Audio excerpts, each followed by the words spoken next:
स्वागत है आपका SKPCS एकेडमी में। आज आप लोग केंद्र शासित प्रदेश जम्मू कश्मीर विधानसभा चुनाव 2024 के विषय में जानेंगे। करंट अफेयर से संबंधित ये टॉपिक है। आगामी परीक्षाओं की दृष्टि से यहाँ से क्या प्रश्न आ सकता है, तो उन्हीं महत्वपूर्ण पॉइंट्स को हम लोग इसमें जानेंगे। तो चलें शुरू करते हैं। क्या आप लोगों को ध्यान रखना है। जम्मू कश्मीर विधानसभा में कुल सीटें 114 हैं, लेकिन वहाँ पर चुनाव 90 सीटों पर हुआ है। 24 सीटें जो हैं वो पाकिस्तान अधिकृत कश्मीर POK में आती हैं। 3 चरणों में चुनाव हुआ, 18 सितंबर से 1 अक्टूबर 2024 तक। नेशनल कॉन्फ्रेंस और कांग्रेस के गठबंधन को 48 सीटें मिली और भारतीय जनता पार्टी को 29 सीटें मिली। तो इस प्रकार आपको क्लियर हो गया वहाँ पर सरकार किसकी बन गई, नेशनल कॉन्फ्रेंस और कांग्रेस के गठबंधन की, जिनको कितनी सीटें मिली हैं, 48 सीटें। यदि 90 सीटों पर चुनाव हुआ है तो बहुमत कितने पर मिल जाएगा, आधे हो जाएंगे 45 और +1 एक ज़्यादा हो जाए, यानी कुल 46 सीटें मिलने पर बहुमत मिल जाता है। तो ये बहुमत पूरी तरह से किसको मिल गया है, नेशनल कॉन्फ्रेंस और कांग्रेस गठबंधन को। और नेशनल कॉन्फ्रेंस के उमर अब्दुल्ला मुख्यमंत्री बने हैं, ये उमर अब्दुल्ला हैं, और सुरिंदर चौधरी उप मुख्यमंत्री बनाए गए हैं। सुरिंदर चौधरी ने राजौरी नौशेरा विधानसभा सीट से बीजेपी के प्रदेश अध्यक्ष रविंदर रैना को हराया है।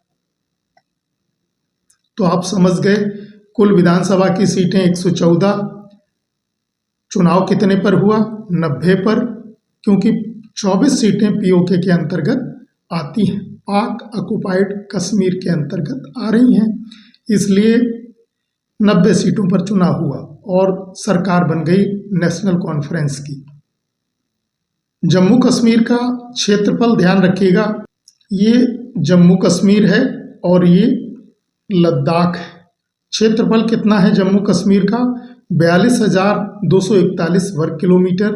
जनसंख्या 1,22,67,013 है 2011 की जनगणना के अनुसार, और वहाँ पर 20 जिले हैं। दरबार मूव परंपरा, इसके विषय में भी ध्यान रखना। दरबार मूव की परंपरा जम्मू कश्मीर में 1872 से 2021 तक जम्मू कश्मीर में चलती रही।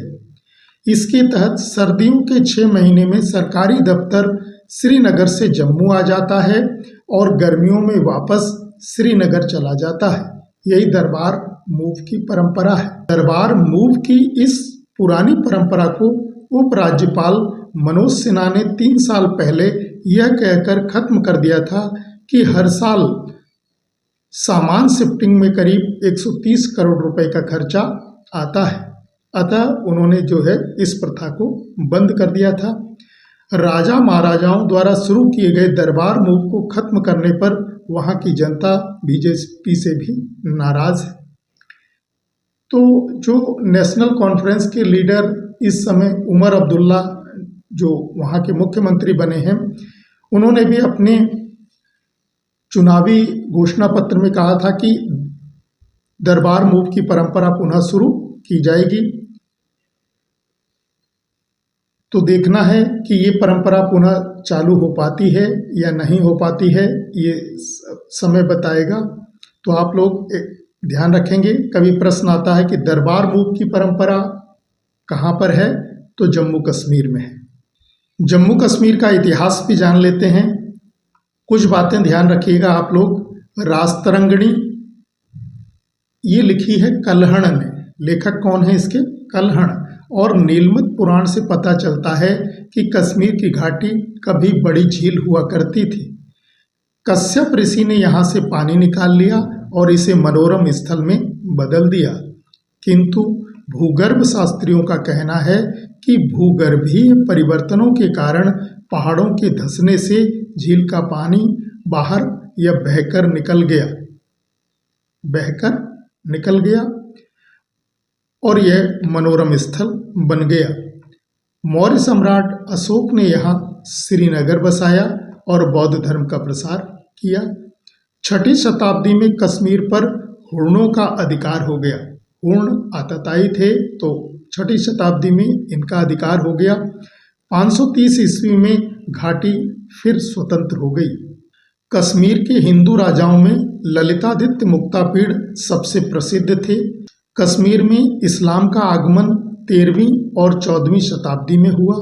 मुस्लिम शासकों में जैनुल आबदीन सबसे प्रसिद्ध शासक हुआ, जो कश्मीर में उस समय सत्ता में आया जब तातारों के हमले के बाद हिंदू राजा सिंहदेव वहां से भाग गए।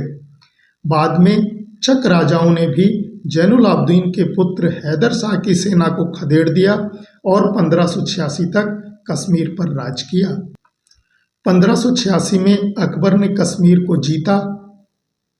1752 में कश्मीर तत्कालीन कमजोर मुगल शासक के हाथ से निकलकर अफगानिस्तान के अहमद शाह अब्दाली के हाथों में चला गया। 67 वर्षों तक पठानों ने कश्मीर पर शासन किया। जम्मू 22 पहाड़ी रियासतों में बटा था। डोगरा शासक राजा मालदेव ने यहाँ एक विशाल राज्य स्थापित किया। 1733 से 1782 तक राजा रंजीत देव ने जम्मू पर शासन किया, किंतु बाद में उनके उत्तराधिकारी दुर्बल थे, इसलिए महाराजा रंजीत सिंह ने जम्मू को पंजाब में मिला लिया। बाद में उन्होंने डोगरा खानदान के वंशज राजा गुलाब सिंह को जम्मू सौंप दिया। गुलाब सिंह रंजीत सिंह के गवर्नरों में सबसे शक्तिशाली बन गए। 1947 तक जम्मू पर डोगरा शासकों का शासन रहा।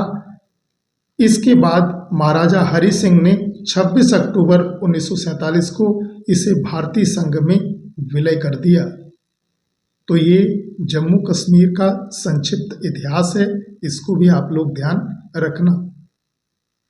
तो ये जम्मू कश्मीर विधानसभा चुनाव से संबंधित कुछ महत्वपूर्ण तथ्य थे, इनको आप याद कर लें। मिलते हैं अगली क्लास में एक नए टॉपिक के साथ। धन्यवाद।